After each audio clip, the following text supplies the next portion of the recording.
My name is Liam Grant. I'm 37 years old, and today, I buried my wife, Emily, overseas. After more than 30 sleepless hours making my way home, I sent a message to our family group chat. Flight lands at 5 p.m. Can someone pick me up? My brother, Evan, replied, "We're busy. Try Uber." Then my mother, Margaret, chimed in, "Why didn't you plan better?" With fingers that felt like lead, I typed, "No worries," even as my chest caved in on itself. I had no idea that within hours, my own family would be watching my private tragedy unfold on the evening news. Before grief tore my life apart, I had what most people would call an enviable life. Emily and I met in our sophomore year of college. She'd spilled an iced coffee all over my statistics textbook, insisted on replacing it, and somehow turned that into a dinner invitation. We married right after graduation and built a comfortable life together in Portland. I worked as a marketing director, Emily thrived as a software engineer. We had a cozy 2-story home with a small garden I loved tending every spring. She always teased that my tomatoes could win prizes at the state fair if I ever entered them. For 10 years, life was good. We traveled whenever we could, hosted game nights with friends, and saved diligently for our future.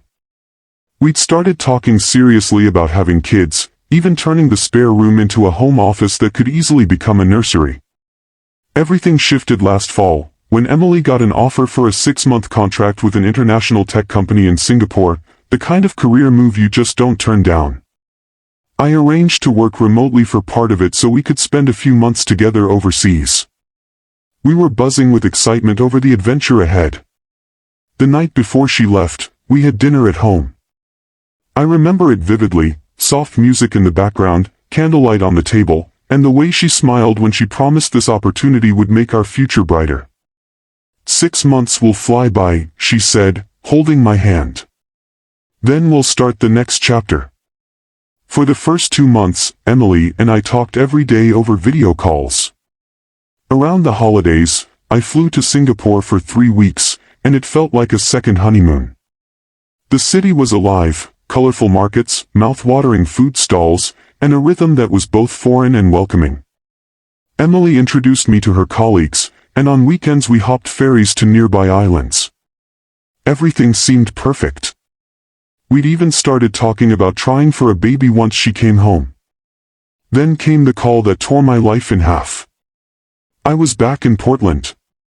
We'd just finished our morning video chat when Emily mentioned a splitting headache. She brushed it off, saying it was probably just stress from an upcoming project deadline. 8 hours later, her coworker called me from her phone, voice shaking, to tell me she'd collapsed in a meeting and had been rushed to the hospital. I booked the first flight I could get. By the time I landed 26 hours later, she was already in a coma. The doctors explained she'd suffered a brain aneurysm. They'd done emergency surgery, but the damage was severe. For 5 days, I sat by her bed, holding her hand, talking to her, begging for a miracle. It never came. At 35, my wife was gone. Dealing with the hospital alone was overwhelming. The paperwork was confusing, the language barrier exhausting. I called my family daily for emotional support, but the conversations were short. "We're praying for you," they'd say, before telling me they had to get off the phone. My mom asked if I'd bought travel insurance. My brother suggested I just hire someone to handle things so I could come home sooner. But I couldn't leave her. Not in a country where she knew no one outside her coworkers. Arranging her funeral there was another ordeal. Flights for my family were too expensive, my brother had critical work deadlines, so I stood alone as they lowered her into the ground in a quiet corner of a Singapore cemetery. A handful of coworkers and expats were there, but not a single person from our life back home. It was the loneliest moment of my life. The morning I left Singapore, I visited Emily's grave one last time. The air was warm and still, birds singing in the branches above. I placed fresh flowers at her headstone, sat on the damp grass, and told her about everything I was bringing home, her favorite novels, the watch I gave her for our 5th anniversary, the seashells we'd collected on weekend trips. I promised I'd keep her alive in my heart every single day. The trip home was brutal. A 6-hour delay in Singapore, a missed connection in Tokyo, turbulence so rough the flight attendants stayed buckled for 2 hours straight. By the time we descended into Portland, I'd been in transit for over 30 hours, running on grief and adrenaline.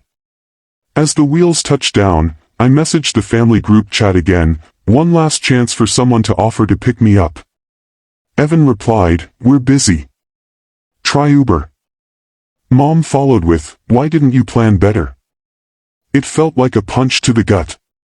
I stared at the phone, realizing this was the last time I'd asked them for that kind of help. At baggage claim, I waited for 3 suitcases, one with my clothes, 2 filled with Emily's things. Her favorite sweater. The mug she used every morning. Fragments of the life we'd built. When I opened the chat again, there were more messages, Evan saying they couldn't rearrange their schedules, Mom reminding me she and Dad had dinner plans. Not one of them asked if I was okay. I told myself no worries, but there was no understanding behind it. The cartwheel jammed as I left, and one suitcase tumbled to the floor, spilling her clothes across the polished airport tile. I knelt to gather them, tears blurring my vision, when an airport worker, a woman named Gloria, stopped to help. She didn't ask about my travel plans, or how long I'd been gone. She asked, "Are you all right?" It was the first time anyone had asked me that since Emily died. And it nearly broke me right there. Gloria walked with me to the rideshare pickup zone, helped load my luggage, and gave my hand a quick squeeze before I got into the car. That simple human kindness felt heavier than anything my own family had offered. The ride home cost nearly $80 thanks to rush hour traffic. The driver, a man named Paul, tried making light conversation, but I gave short answers, afraid that if I said too much about the trip, I'd break apart completely. He must have sensed it, because after a while he just turned on soft music and pointed out a few changes in the city since I'd been gone. When we pulled into my driveway, the house looked exactly as I'd left it, but completely different. Emily would never again walk through that front door, or lean over the railing upstairs to call down to me, or complain about the maple tree seeds clogging the gutters. Paul carried my luggage to the porch. Before he left, he hesitated, asking, "You sure you're okay? You seem like you might need someone." I told him I'd be fine. It wasn't true. Inside, the air was stale and cold. I'd asked my mom to adjust the thermostat the day before my arrival. Clearly, she'd forgotten. The fridge was empty except for expired condiments and something moldy in a container. My brother had promised to stock basic groceries. That hadn't happened either. I didn't have the energy to cook. I dragged my bags upstairs, avoiding our bed, and collapsed into the armchair by the window. I woke hours later in a silent house that felt lifeless without Emily. No coffee brewing, no footsteps, no humming from the shower. The next morning, I heard a strange dripping sound in the kitchen. When I turned on the light, my stomach sank. Water was streaming from a crack in the ceiling, pooling across the tile floor. The temperature inside had dropped so low overnight that the pipes must have frozen and burst. I waded through ankle-deep water to shut off the main valve, my fingers burning from the cold metal. By the time the flow stopped, the damage was done, floors warped, drywall sagging, water dripping from light fixtures. I called an emergency plumber, but they were backed up for days. I called Evan. He answered after 4 rings, his voice distracted. "The house is flooded," I said flatly. "The plumber can't come until Tuesday. Can I crash at your place until then?" He hesitated. "Tonight's bad timing. Lisa and I have clients coming over. And the guest room's full of craft stuff right now. Try Mom and Dad." When I called my parents, my mother's voice was full of excuses. "Oh, honey, the bridge club is meeting here tomorrow, and we've been prepping all day. Plus, your father's back is acting up. What about a hotel? You should have insurance for that." I'd barely eaten in 24 hours. Between the grief, the travel, and now this disaster, I was running on fumes. The power flickered from the incoming storm, and I found a stale pack of crackers in a cabinet, my dinner.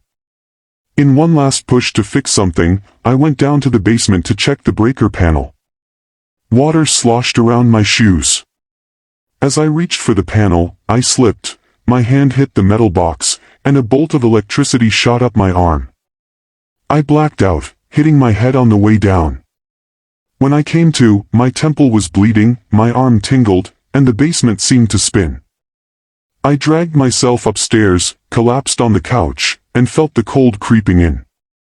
That's when the carbon monoxide detector started beeping. My phone was on the coffee table, just inches away, but my body wouldn't cooperate. My vision tunneled, and a strange calm settled in.